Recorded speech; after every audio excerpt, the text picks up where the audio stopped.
Trigger warning, take care of your beautiful heart if you decide to continue listening to this video. Finding my voice. My last abusive incident with Jim was one I will never forget. It brought me to my knees and almost destroyed my fundamental sense of self.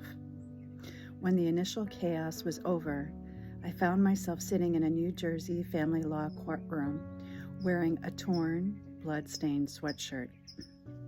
Sitting in that courtroom, my hair was disheveled, my face badly battered, bleeding, and deeply bruised.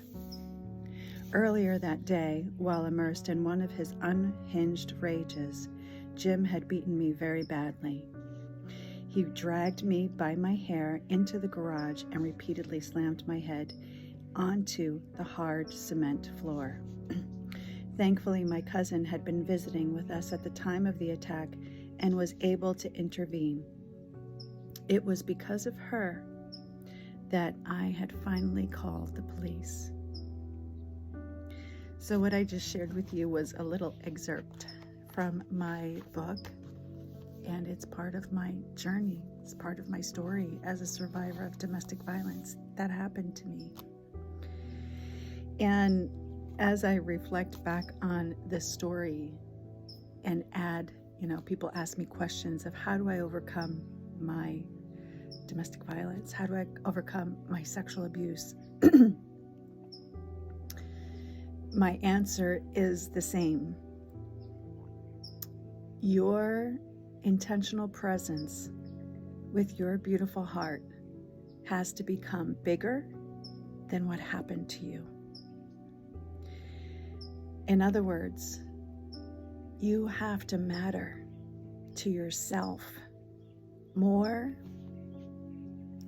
than the thing, whatever the thing is. I've been through a lot of the things, and it's taken me sitting intentionally with my own self, with my own heart, with my own feelings, not disassociating, not repressing, no longer suppressing, no longer disassociating myself with social media or drinking or men or shopping or addicted to doing. All of those things are ways that our survivor brain copes with our trauma.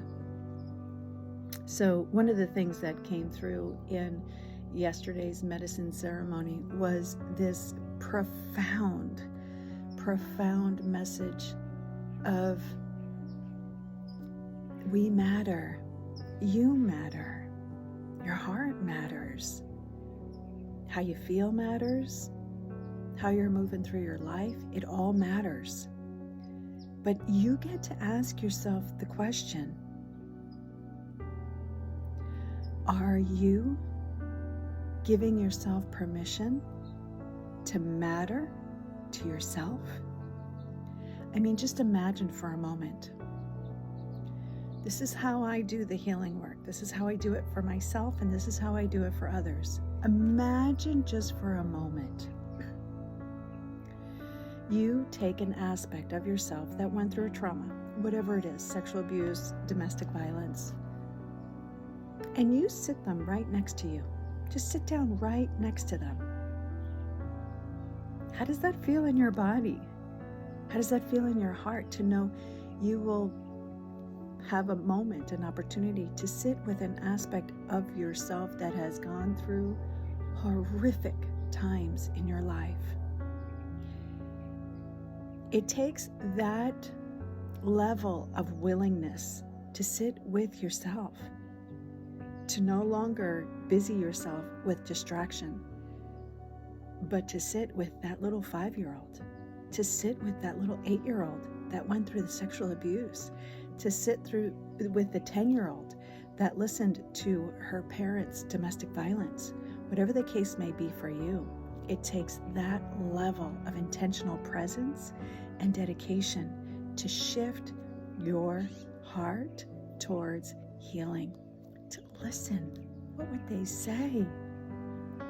Can you tell them that they matter now, today, to you? It's for the brave, truly. It's for the brave. And I'm here for it. And I know with every fiber of my being that that is the only way to the other side of feeling like you matter, that you are free, that you are enough, and that you can finally transcend your trauma.